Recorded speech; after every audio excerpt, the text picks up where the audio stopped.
എൻ്റെ ഒരു ദിവസം ഇങ്ങനെയാണ് കേട്ടോ സ്റ്റാർട്ട് ചെയ്യുന്നത്. ഞാൻ രാവിലെ എഴുന്നേറ്റു. എന്നിട്ട് രാവിലെ എപ്പോഴും അമ്പലത്തിൽ പോകും. രാവിലെ എഴുന്നേറ്റ് അമ്പലത്തിലൊക്കെ പോയി വന്നിട്ടാണ് പിന്നെ വീട്ടിലെ ജോലികളൊക്കെ ചെയ്യുന്നത് കേട്ടാ. മിക്കവാറും ദിവസം രാവിലെ അമ്പലത്തിൽ പോകും. എനിക്ക് ഭയങ്കര ഇഷ്ടമുള്ള കാര്യമാണ് നാട്ടിലെത്തിക്കഴിഞ്ഞാൽ അമ്പലത്തിൽ പോകാൻ വേണ്ടി. അങ്ങനെ അമ്പലത്തിലൊക്കെ പോയി വന്ന് എന്താ പറയുക, ചില ദിവസങ്ങളിൽ അമ്പലത്തിൽ പോയി വരുന്ന വഴിയും ചായയൊക്കെ കുടിച്ച് മസാല ദോശയൊക്കെ കഴിച്ചിട്ടേ വരും കേട്ടോ. കാരണം മസാല ദോശയോ അല്ലെങ്കിൽ പൂരി ഭാജി ഇങ്ങനെയൊക്കെ രാവിലെ നമ്മൾ കഴിച്ചിട്ട് വരും. അങ്ങനെ ഞാൻ അമ്പലത്തിൽ നിന്ന് വീട്ടിലെത്തിയിട്ടാണ് പിന്നെ അടുക്കളയിലോട്ടൊന്ന് കയറി കേട്ടോ. അടുക്കളയിൽ കയറി കുറച്ച് പരിപ്പ് കറിയൊക്കെ തിളപ്പിക്കാനുണ്ടായിരുന്നു. അങ്ങനെ അതൊക്കെ തിളപ്പിച്ച് വെച്ച് പിന്നെ മുട്ട റോസ്റ്റ് ഉണ്ടാക്കിയതുണ്ടായിരുന്നു, ഇരിപ്പുണ്ടായിരുന്നു. അതുമൊക്കെ ഒന്ന് ചൂടാക്കി വെച്ചു. പിന്നെ ഞാൻ എന്ത് ചെയ്തു, ദോശ ഉണ്ടാക്കണം. ദോശ ഉണ്ടാക്കാൻ വേണ്ടി അരിയൊക്കെ രാത്രി വെള്ളത്തിൽ കുതിർത്ത് വെച്ചിട്ടുണ്ടായിരുന്നു. അങ്ങനെ അത് രാവിലെ അരച്ചിട്ടുള്ള ദോശ കേട്ടോ. കൂടുതലും എനിക്കിഷ്ടം, എല്ലാവർക്കും ഇഷ്ടം അത്. നമ്മൾ രാവിലെ അരി അതിൽ കുറച്ച് തേങ്ങയൊക്കെ ഇട്ട് അരച്ച് അങ്ങനെ അരച്ച അപ്പം തന്നെ നമ്മൾ ചുട്ടെടുക്കും. അതെല്ലാവർക്കും ഭയങ്കര ഇഷ്ടമാണ്. അപ്പം അങ്ങനെ ആ ദോശ ഉണ്ടാക്കാൻ വേണ്ടി അരി ഒക്കെ അരച്ചെടുത്തു. അങ്ങനെ എന്താ പറയുക, ഒരു നാട്ടിലൊരു രസം തന്നെ കേട്ടോ. രാവിലെയൊക്കെ ജോലി ചെയ്യാൻ വേണ്ടി നല്ലൊരു ഉന്മേഷമൊക്കെ ആയിരിക്കും. കാരണം വെച്ചാൽ നമുക്ക് പിന്നെ വേറെ ഒന്നും ചെയ്താൽ ജോലിക്കൊന്നും പോകണ്ടല്ലോ. അങ്ങനെ ലീവിലെത്തിക്കഴിഞ്ഞാൽ നല്ല അപ്പോൾ കുക്കിങ്ങൊക്കെ ഭയങ്കര ഇഷ്ടമാണ്. അങ്ങനെ ദോശ മാവൊക്കെ അരച്ചെടുത്തു. അപ്പോൾ പിന്നെ അതിൻ്റെ ഇടയിൽ ഞാൻ ചോറുണ്ടാക്കാൻ വേണ്ടി ചോറിന് വെള്ളമൊക്കെ എടുത്ത് അടുപ്പത്ത് വെക്കട്ടെ എന്ന് വിചാരിച്ചു. അങ്ങനെ ചോറിന് വെള്ളമൊക്കെ എടുത്ത് വെച്ചു. പിന്നെന്ന് വെച്ചാൽ എനിക്കിതിങ്ങനെ ഈ പുറത്ത് വീട്ടിൻ്റെ വർക്ക് ഏരിയയിൽ കുക്ക് ചെയ്യുന്നതാട്ടോ ഇഷ്ടം. കാരണം എന്ന് വെച്ചാൽ ആ ഗ്രില്ലിൻ്റെ ഇടയിൽ കൂടെ പുറത്തെ കാറ്റും വെളിച്ചവും പുറത്തുള്ള കാഴ്ചകളൊക്കെ കാണാം. അപ്പം ഞാൻ എപ്പോഴും അടുക്കളയിൽ കുക്ക് ചെയ്യാറില്ല. ഈ വർക്ക് ഏരിയയിൽ നിന്ന് തന്നെയാണ് എല്ലാം ഭക്ഷണമെല്ലാം ഉണ്ടാക്കുക. അങ്ങനെ ദോശ ചുടുന്നതിനിടയ്ക്ക് അപ്പുറത്ത് ഞാൻ ചോറിൻ്റെ വെള്ളം വെച്ചു. അങ്ങനെ ദോശ ചുട്ടെടുക്കുന്നു. പിന്നെ എന്താ പറയുക, അതിൻ്റെ ഇടയിൽ കാരണം ബാക്കി ചോറും ഒക്കെ ആവുമല്ലോ എന്ന് വെച്ചിട്ട് കേട്ടോ. അങ്ങനെ പിന്നെ ചോറിന് അരി കഴുകിയിടാമെന്ന് വിചാരിച്ചു. അങ്ങനെ അരി കഴുകിക്കൊണ്ടിരിക്കുക. അങ്ങനെ അരിയൊക്കെ കഴുകി അടുപ്പത്തിട്ടു. പിന്നെ ഞങ്ങൾ വരുന്ന വഴി ചിക്കൻ വാങ്ങിച്ചിട്ടുണ്ടായിരുന്നു. അങ്ങനെ ആ ചിക്കനും കറി ഉണ്ടാക്കണം. അങ്ങനെ ചിക്കൻ എടുത്ത് വെള്ളത്തിലിട്ട് എല്ലാം കഴുകി റെഡിയാക്കാമെന്ന് വിചാരിച്ചു. അങ്ങനെയാണ് ഓരോ ദിവസം. കാരണം നമുക്ക് ഓരോ ദിവസം എന്താ പറയുക, നാട്ടിൽ ഓരോ ദിവസം ഇന്ന് നമ്മൾ എന്ത് കറി ഉണ്ടാക്കും അല്ലേ? എല്ലാവരും വീട്ടമ്മമാരൊക്കെ നമ്മൾ ചിന്തിക്കുമല്ലേ, ഇന്ന് എന്ത് കറി ഉണ്ടാക്കും, ഇത് തന്നെ ആയിരിക്കും ഓരോ ദിവസത്തെയും. ഞാനും അതുപോലെ തന്നെ കേട്ടോ. ഒരു ദിവസം ഫിഷ് ആണെങ്കിൽ ഒരു ദിവസം ചിക്കനാണ്. അങ്ങനെ ഓരോ ദിവസം, അല്ലെങ്കിൽ ഒരു ദിവസം പരിപ്പ് കറി ഉണ്ടാക്കും. ഇങ്ങനെ തന്നെ കേട്ടോ. കാരണം നമ്മൾ ഇന്നുണ്ടാക്കിയ കറി നാളെ എന്തായാലും ഒരു മടുപ്പായിരിക്കുമല്ലോ. അപ്പോൾ ദിവസം കറി ഉണ്ടാകും. അങ്ങനെ ചോറ് തിളച്ചങ്ങനെ തൂവാൻ തുടങ്ങിയിട്ടുണ്ട് കേട്ടോ. അങ്ങനെ ചോറ് അങ്ങനെ തിളക്കുന്നു. ഇപ്പുറത്ത് ഞാൻ ചിക്കൻ കഴുകി വെക്കുന്നു. അങ്ങനെ എന്താ പറയുക, പിന്നെ എനിക്ക് ഈ വറവ് തോരൻ ഉണ്ടാക്കാൻ വേണ്ടി കേട്ടോ, പടവലങ്ങ എനിക്ക് ഭയങ്കര ഇഷ്ടമുള്ളൊരു കാര്യമാണ് പടവലങ്ങ. അങ്ങനെ അതുകൊണ്ട് തന്നെ പടവലങ്ങ വാങ്ങിച്ചത്. അപ്പോൾ അതിൻ്റെ ഇടയിൽ ചിക്കൻ നന്നായിട്ട് അങ്ങനെ കഴുകി എടുക്കുന്ന കേട്ടോ. ചിക്കൻ നന്നായി കഴുകി അങ്ങനെ മാറ്റി വെച്ച് അതിൻ്റെ ഇടയിൽ ഞാൻ കിണറിൽ വെള്ളം വലിക്കാൻ വേണ്ടി പോയി. എനിക്ക് ഭയങ്കര ഇഷ്ടമാണ് കിണറിൽ നിന്ന് തന്നെ കോരിയെടുത്ത് അങ്ങനെ ഭക്ഷണം ഉണ്ടാക്കാൻ എടുക്കുന്ന വെള്ളം. അതുകൊണ്ട് ഞാൻ എപ്പോഴും നാട്ടിലെത്തിയ കിണറിൽ നിന്ന് തന്നെ വെള്ളം വലിച്ചെടുക്കും കണ്ടോ. ഒരുപാട് ആളുള്ള കിണറാണ്, പക്ഷേ വെള്ളം വലിക്കാൻ ഭയങ്കര രസമാട്ടാ. അങ്ങനെ കുറച്ച് വെള്ളമൊക്കെ കാരണം നല്ല ശുദ്ധ വെള്ളമല്ലേ നമ്മുടെ കിണറിൽ നിന്ന് വരുന്നത്. അതൊക്കെ നമുക്ക് നാട്ടിൽ പോയാലല്ലേ പറ്റൂ. നമുക്കിവിടെ ഗൾഫിലൊന്നും ഇങ്ങനെയൊന്നും പറ്റില്ലല്ലോ. അപ്പോൾ അതുകൊണ്ട് തന്നെ കിണറിൽ നിന്നൊക്കെ ഞാൻ വെള്ളം വലിച്ചു എടുത്തു. എനിക്ക് എപ്പോഴും ഇങ്ങനെയൊക്കെ തന്നെയാണ് കേട്ടോ ഇഷ്ടം. എന്താ പറയുക, അതൊക്കെ ഭയങ്കര ഇഷ്ടമുള്ള കാര്യം തന്നെ. അപ്പം ഞാനിതാ കിണറിൽ കുറച്ച് വെള്ളമൊക്കെ കോരി അങ്ങനെ എടുത്ത് വെച്ചു. ആ വെള്ളത്തിലൊക്കെ കേട്ടോ ഭക്ഷണം ഉണ്ടാക്കുക. നല്ല ശുദ്ധമായ വെള്ളം. എന്താ പറയുക, അങ്ങനെ അതിൻ്റെ ഇടയിൽ ഞാൻ എൻ്റെ പതിവ് പോലെ തന്നെ തക്കാളി ഉള്ളിയും പച്ചമുളകൊക്കെ കൈ കൊണ്ട് തന്നെ കുനുകുന അരിഞ്ഞ്. ഞാൻ അങ്ങനെ കട്ടിങ് ബോർഡൊന്നും അത്രയും ഉപയോഗിക്കാറില്ല. എനിക്ക് എൻ്റെ കൈ കൊണ്ടാണ് അത്രയും നല്ല, എന്താ പറയുക, കണ്ടോ, ഞാൻ വളരെ ഭംഗിയായിട്ട് കൈ കൊണ്ട് അരിഞ്ഞിടും. അതാണ് എൻ്റെ മുന്നേയുള്ള ശീലം. അങ്ങനെ ഞാൻ കൈ കൊണ്ട് തന്നെ ഉള്ളി നമ്മുടെ സവാള ഗിരി ഞാൻ അരിഞ്ഞിട്ടു. സവാളയും തക്കാളിയും എന്താ പറയുക, പച്ചമുളകും ഇഞ്ചിയും നമ്മുടെ ചിക്കൻ കറി ഉണ്ടാക്കാൻ വേണ്ടുന്ന സാധനങ്ങളാട്ടോ. ഞാനങ്ങനെ എന്താ പറയുക, പാകം എന്നൊക്കെ പറയാം, എല്ലാം എൻ്റെ ഒരു കൈക്കണക്കാണ്. ഇപ്പം ഞാൻ 1 കിലോ ചിക്കൻ ആണെങ്കിലും ഇപ്പോൾ 2 കിലോ ചിക്കൻ, അതിനനുസരിച്ച് ഞാൻ എൻ്റെ ഒരു കൈക്കണക്കിനാട്ടോ ഉള്ളിയൊക്കെ എടുക്കുക. കാരണം എനിക്ക് ആവശ്യം തോന്നുന്ന പോലെ ഞാൻ എടുക്കും. അങ്ങനെ അത്രയും ഉള്ളി എടുത്തു. എന്താ പറയുക, പിന്നെ അതുപോലെ തന്നെ അതിനനുസരിച്ച് തക്കാളി എടുക്കും, അതിനനുസരിച്ച് പച്ചമുളക് ഇഞ്ചി എന്നൊക്കെ പറഞ്ഞ പോലെ. അതിൻ്റെ ഇടയിൽ ചോറ് കണ്ടോ ഉണ്ടാക്കി വാർത്ത് വെച്ചോട്ടോ. പിന്നെ അതിൻ്റെ ഇടയിൽ ഞാനൊരു ചായ ഉണ്ടാക്കി കുടിച്ചു. ചായ ഞാൻ എത്ര കിട്ടിയാലും കുടിക്കും, എനിക്ക് ഭയങ്കര ഇഷ്ടമുള്ള സാധനമാണ് ചായ. ഞാൻ ഇടയ്ക്ക് ചായ ഇങ്ങനെ ഉണ്ടാക്കി കുടിക്കാറുണ്ട്. രാവിലെ ഞാൻ ഓൾറെഡി ചായ കുടിച്ചതാണ്, പക്ഷെ എന്നിട്ട് ഞാൻ ഈ ജോലി ചെയ്യുന്നവരുടെ ഒരു ചായ ഉണ്ടാക്കി അങ്ങനെ കുടിക്കാമെന്ന് വിചാരിച്ചതാട്ടോ. അങ്ങനെ ഞാൻ ചായ ഉണ്ടാക്കി കുടിച്ചു. എന്താ പറയുക, ചായ കുടിക്കുമ്പോൾ നമുക്ക് എന്തോ ഒരു പ്രത്യേക ഉന്മേഷം തന്നെയാണ്.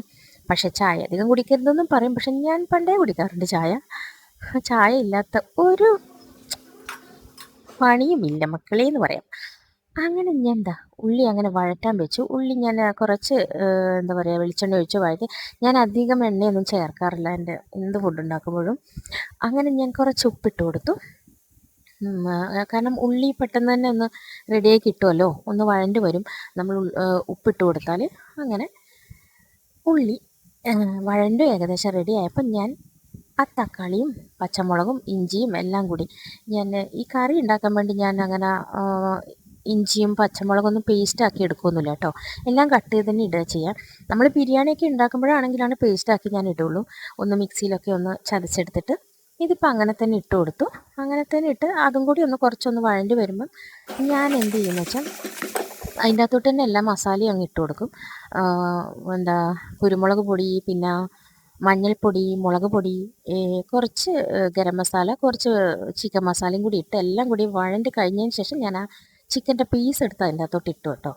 ചിക്കൻ എല്ലാം കൂടി അതിൻ്റെ അകത്തോട്ട് ഇട്ട് നന്നായിട്ടൊന്ന് ഇളക്കി യോജിപ്പിക്കും. ഇളക്കി യോജിപ്പിച്ചിട്ട് പിന്നെ ആവശ്യത്തിനുള്ള കുറച്ച് വെള്ളവും കൂടി ഒഴിച്ച് വെച്ചിട്ട് ഞാനങ്ങനെ കുക്കർ അടച്ച് വെച്ച്. സാധാരണ ഞാൻ ചിക്കൻ ഒരിക്കലും ഞാൻ കുക്കറിൽ ഉണ്ടാക്കാറില്ല. പിന്നെ എന്തോ ഞാൻ കുക്കറിൽ ഉണ്ടാക്കാമെന്ന് വിചാരിച്ചു. ഞാൻ ശരിക്കും കുക്കറിൽ ഞാൻ ഉണ്ടാക്കാണ്ട് തന്നെ ശരിക്കും ഞാൻ വെന്തെടുത്ത് അങ്ങനെയാണ് ഞാൻ എപ്പോഴും ചിക്കൻ കറി ഉണ്ടാക്കുന്നത്. കുക്കറൊക്കെ ഞാൻ അത്ര നാട്ടിൽ പോയാലൊക്കെ കുക്കർ കൂടുതൽ ഉപയോഗിക്കുന്നത്. ഞാൻ ഗൾഫിൽ നിന്ന് കുക്കറൊന്നും ഉപയോഗിക്കാറില്ല.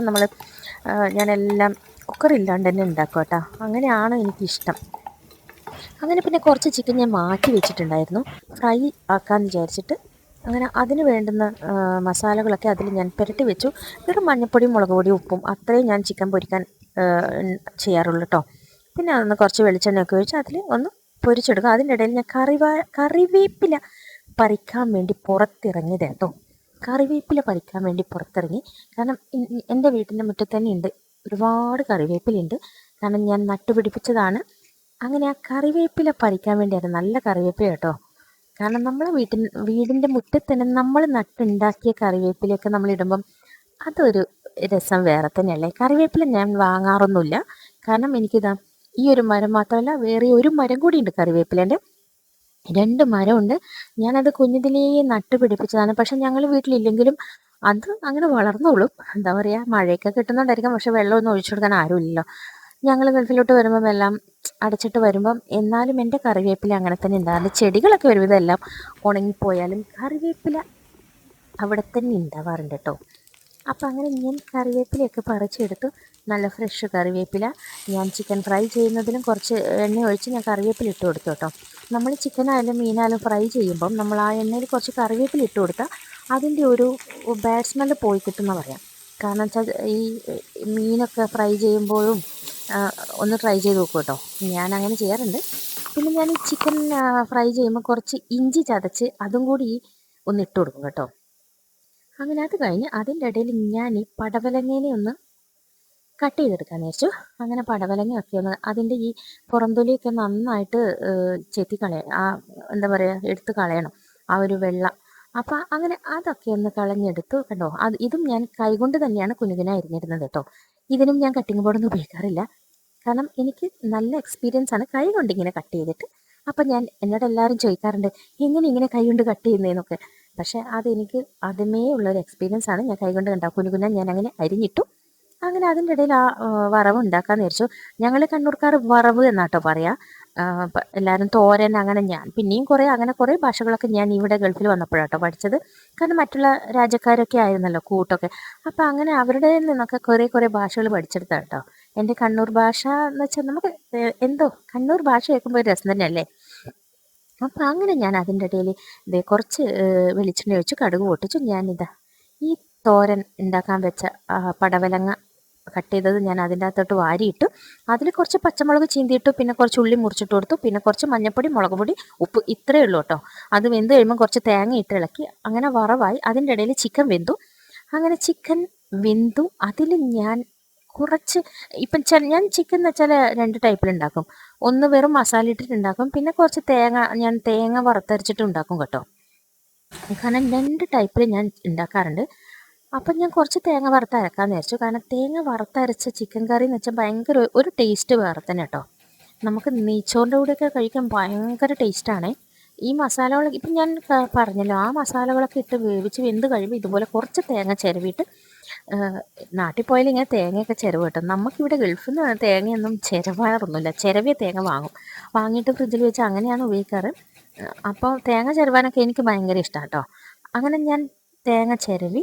അപ്പോൾ അതൊന്ന് കുറച്ച് വെളിച്ചെണ്ണ ഒഴിച്ച് ഒന്ന് തേങ്ങ വറുത്തെടുക്കും, ബ്രൗൺ കളറാക്കിയെടുക്കും. ബ്രൗൺ കളറായി കഴിഞ്ഞാൽ അത് കുറച്ച് തണുത്തതിന് ശേഷം ഒന്ന് മിക്സിയിലിട്ട് ഇതുണ്ടോ ഇങ്ങനെ അതൊന്ന് ഞാൻ കുറച്ച് വെളിച്ചെണ്ണ ഉപയോഗിച്ചുള്ളൂ കേട്ടോ. ഞാൻ അങ്ങനെ കൂടുതൽ വെളിച്ചെണ്ണയൊന്നും ഉപയോഗിക്കാറില്ല. അതിൻ്റെ ഇടയിൽ ഭയങ്കര ദാഹം, കുറച്ച് വെള്ളം എടുത്ത് കുടിക്കാമെന്ന് വിചാരിച്ചു. കാരണം അങ്ങനെ ആ ദാഹം കൊണ്ട് ഞാൻ ചൂട് വെള്ളം എടുത്ത് കുടിക്കുന്ന കേട്ടോ.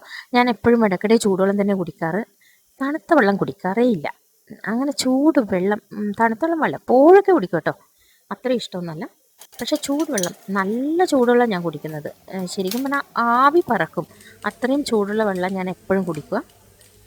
അത് നാട്ടിലായാലും ഗൾഫിൽ നിന്നായാലും ഞാൻ ചൂടുവെള്ളം തന്നെ കുടിക്കാറ്. അപ്പം അങ്ങനെ അതിൻ്റെ ഇടയിൽ ഞാൻ ചൂടുവെള്ളം ഇങ്ങനെ കുടിച്ചുകൊണ്ടിരിക്കുന്നതാണ്. അപ്പം അങ്ങനെ എന്താ പറയുക, ഓരോ രസമല്ലേ, എല്ലാം ഒരു രസമല്ലേ, എന്താ ചെയ്യുക. അങ്ങനെ വെള്ളം കുടിച്ചിട്ടും മതി തന്നെ. കാരണം കിച്ചണിലൊക്കെ നിൽക്കുമ്പോൾ നല്ല ചൂടാണ്. പുറത്താണെങ്കിലും പുറത്തുനിന്ന് നല്ല ഗ്രില്ല് വഴി കാറ്റൊക്കെ വരും. അത് ഇങ്ങനെ ബ്രൗൺ കളർ ആക്കി എടുക്കും കേട്ടോ. തേങ്ങ ഇങ്ങനെ ബ്രൗൺ കളർ ആക്കി എടുത്ത് പിന്നെ ഞാൻ കുറച്ച് തണിയാൻ വെച്ചിട്ടുണ്ടായിരുന്നു. അതിൻ്റെ ശേഷം ഞാനിങ്ങനെ അരച്ചെടുക്കാൻ വേണ്ടി മിക്സിയിലോട്ട് ഇട്ടു. അതൊന്ന് അരച്ചിട്ട് ഞാൻ എന്ത് ചെയ്യും, ഈ അരപ്പ് ഞാൻ ഇതിലോട്ട് ഒഴിച്ചു കൊടുത്തു, ചിക്കനിലോട്ട് ഒഴിച്ചു കൊടുത്തു. അങ്ങനെ അരപ്പ് ചിക്കനിലോട്ട് ഒഴിച്ചു കൊടുത്തിട്ട് ഇങ്ങനെ ഇളക്കി കൊടുത്തു. കാരണം എല്ലാ മസാലകളും ഓൾറെഡി ഇട്ടിട്ടുണ്ടായിരുന്നതാണ്. അപ്പോൾ അതുകൊണ്ട് തന്നെ ഈ ഒരു തേങ്ങ അരച്ചത് മാത്രമാണ് ഒഴിക്കാനുണ്ടായിരുന്നുള്ളൂ. അതും ഒഴിച്ചിട്ട് പിന്നെ ഞാൻ മല്ലിയില കുനുകുനെ അങ്ങനെ കൈകൊണ്ട് തന്നെ അരിഞ്ഞിട്ട് കൊടുത്തു. പിന്നെ ഞാൻ കറിവേപ്പിലയും ഇട്ടുണ്ടായിരുന്നു. അങ്ങനെ എല്ലാം കൂടി ഒന്നുകൂടി തിളക്കാൻ വേണ്ടി അടുപ്പത്ത് വെച്ചു. അങ്ങനെ അടുപ്പത്തുനിന്ന് തിളച്ച് പാകമായിട്ടുണ്ട്. അങ്ങനെ തിളക്കാൻ വെച്ചു. അങ്ങനെ ആ സമയം കൊണ്ട് ചിക്കൻ കറി റെഡിയായി കേട്ടോ. ചിക്കൻ കറി റെഡി ആയിട്ടുണ്ടായിരുന്നു. ഞാൻ ദോശ ചുട്ടെടുത്തിട്ടുണ്ടായിരുന്നു, ചോറുമായി. അങ്ങനെ ആ പടവലങ്ങ വറവുമായി. എല്ലാം കഴിഞ്ഞപ്പോൾ കിച്ചൺ ഒരു മാതിരി എന്താ പറയുക, മിക്സായി കിടക്കുകയായിരുന്നു. അങ്ങനെ ഞാൻ അതെല്ലാം കൂടി പാത്രമൊക്കെ കഴുകി പെറുക്കി എല്ലാം നല്ല വൃത്തിയാക്കി. കാരണം പാത്രം കഴുകൽ ഒരു പണിയാണ്, എന്നാലും എനിക്ക് ഭയങ്കര ഇഷ്ടമാണ്. ഞാൻ പാത്രം എല്ലാം കഴുകി മേശയെല്ലാം തുടച്ചൊക്കെ വൃത്തിയാക്കി വെച്ചു. കാരണം അങ്ങനെ എന്നാലല്ലേ നമ്മുടെ പണി കഴിയൂ. അപ്പോൾ അതൊക്കെ അങ്ങനെ വൃത്തിയാക്കി കണ്ടോ, നല്ല അടിപൊളിയായി തുടച്ചെടുത്ത് കഴിഞ്ഞിട്ട് വേണം ഒരു ഭാഗത്ത് പോയി ഒന്ന് ഇരിക്കാൻ എന്ന് വിചാരിച്ചിട്ട് കേട്ടോ. കാരണം രാവിലെ തന്നെ നമ്മുടെ പണിയൊക്കെ കഴിഞ്ഞ് കഴിഞ്ഞാൽ ഒരു രസമല്ലേ. പിന്നെ പുറത്തൊക്കെ കറങ്ങാൻ പോകാൻ എനിക്ക് ഭയങ്കര ഇഷ്ടമാണ്. അങ്ങനെ ഞാൻ എല്ലാം അടുപ്പും എല്ലാം ഞാൻ തുടച്ചെടുത്തു. പിന്നെ ഞങ്ങൾ നിൽക്കാത്തതുകൊണ്ട് തന്നെ ഞങ്ങൾ കൂടുതൽ അങ്ങനെ അത്രയും സാധനങ്ങളൊന്നും എടുത്ത് പുറത്തിടാറൊന്നുമില്ല. എല്ലാം ഞാൻ അങ്ങെടുത്ത് മാറ്റി വെച്ചിട്ടുണ്ടായിരുന്നു. കുറച്ച് സാധനങ്ങൾ, പാത്രങ്ങളൊക്കെ ഞാൻ പുറത്തെടുത്ത് ഉപയോഗിക്കാറുള്ളൂ. കാരണം ഇതെല്ലാം പോകുമ്പം എല്ലാം വീണ്ടും അടുക്കി പൊറുക്കി വെക്കണമല്ലോ എന്ന് വിചാരിച്ച് തന്നെ അങ്ങനെ അത്രയും അങ്ങനെ ഞാനൊന്ന് ഇരിക്കാമെന്ന് കരുതി. എല്ലാം കഴിഞ്ഞു കേട്ടോ ജോലി.